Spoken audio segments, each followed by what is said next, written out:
Welcome, everyone. We're diving into a story today that honestly feels completely unreal, almost like something out of a bizarre novel. It really does.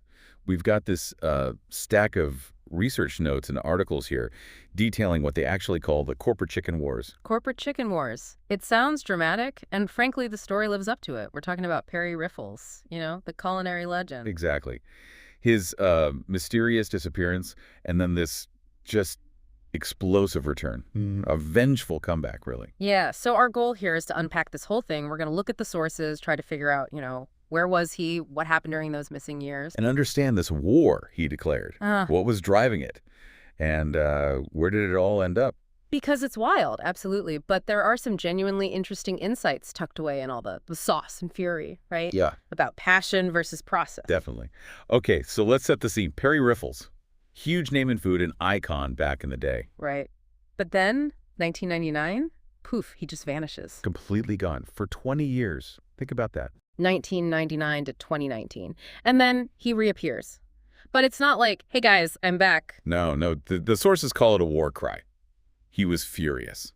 Why, though? What was the specific beef? Well, according to this material, he was convinced these corporate devils had stolen his essence. That they, and these are his words, cloned his bird mojo. Cloned his bird mojo. And bottled his soul. Yeah. He felt like they basically, ripped off his whole unique thing while he was gone. The sources also mention phrases like they'd siphoned his essence? Yes, and maybe the worst for a chicken guy, digitized his gravy, like turned his art into algorithms. He saw it as a deep personal theft. So how does he announce his return? In a pretty unforgettable way, it seems. Oh, yeah. The annual board meeting of RIffles Chicken Inc. Yeah. He shows up, get this, wearing only denim chaps. Only denim chaps, seriously. And a chest tattoo. A screaming rooster on fire. Okay. What? And he's carrying a bat, a gravy-soaked baseball bat. Of course, a gravy-soaked bat. Did it have a name? It did. The beater of false prophets. I mean, you can't make this stuff up. It's right here in the notes. Incredible. And then he just walks in. Marches in, apparently screams in the top of his lungs, "Where's my legacy?" Loud, I imagine. Very. Followed by, "Who put glazed aioli on my soul?" Glazed aioli on his soul. That's specific. And then the kicker. He apparently bites into a live chicken costume someone was wearing. No! Yes. And declares war on the corporation. Yeah. It was theatrical. Understatement. So, okay, what did the company do during those 20 years he was gone? What made him so angry beyond the, alleged soul bottling? Well, the company certainly didn't stand still. It grew massively. Became what Perry called the corporate chicken cartel. That trademark symbol is actually in some of the source notes, believe it or not. The chicken cartel. All right. And they changed the menu, presumably. Big time. Introduced things he clearly hated, like boneless soul nuggets. Soul nugget. Gluten-free remorse poppers. Yeah. And the one that seemed like a real insult to him, a healthy grilled option. A grilled option. The horror. And he blamed specific people, didn't he? Oh, yeah. Very specific. The CEO, Kristen Sockets, Perry claimed he replaced real seasoning with algorithmic spice projections. So, back to the digitized gravy idea.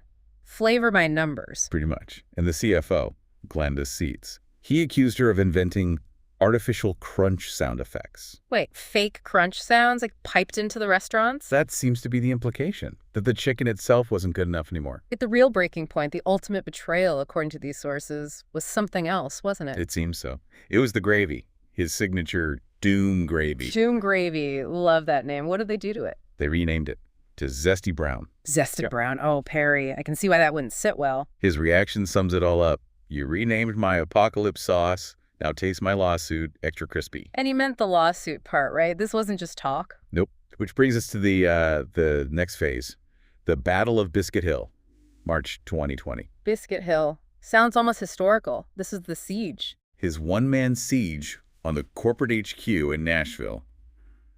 And his weapons. Well, let me guess. Gravy related. Sort of. He had a megaphone rig to just scream his old 1984 spoken word album. He had a spoken word album. Apparently called Drumstick Songs. Drumstick Songs. Of course he did.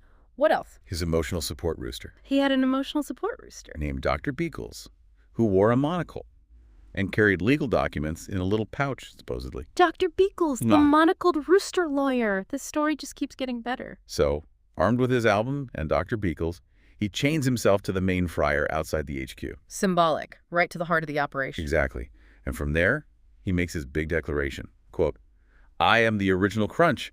Return unto me what was stolen, or face the oil of judgment." The oil of judgment. Dramatic. What were his actual demands? Pretty clear cut, actually. He wanted total control of something called the Chicken Integrity Department. Okay, makes sense. He wanted the riffle dust ritual brought back, Yeah. which involved chanting over the fryer. Chanting. Got it. And he demanded they destroy the corporate test kitchen. He called it the place of unseasoned sin. Wow.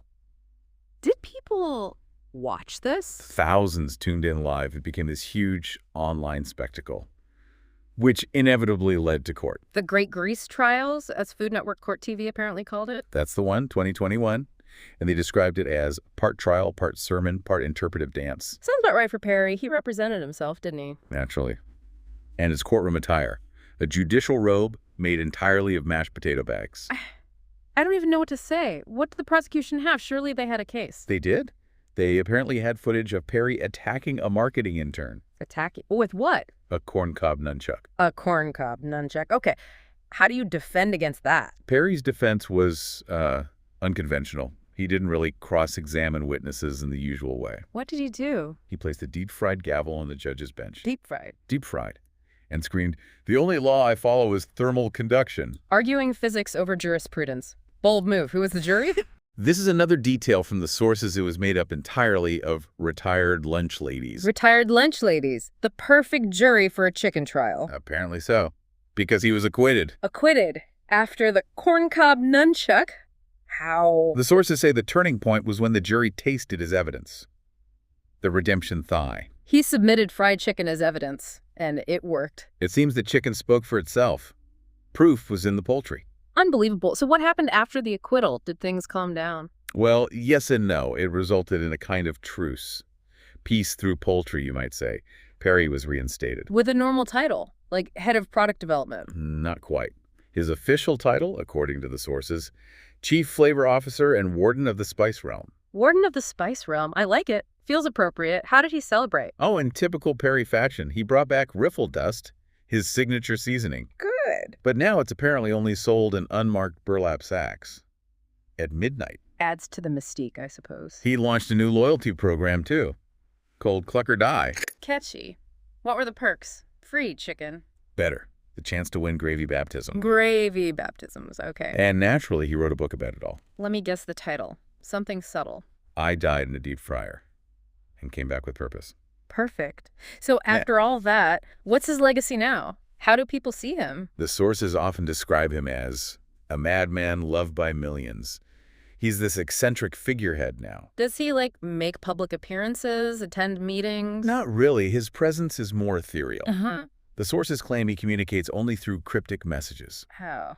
Emails, memos. Projected onto steam clouds above RIffles restaurant locations. Steam cloud messages, right? Any other projects? He apparently has a band.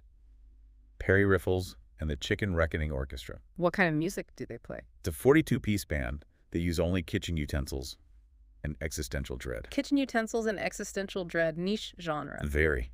But despite all this strangeness, or maybe because of it, his face is now on every bucket of chicken. The ultimate victory, in a way, is this quote on there, too.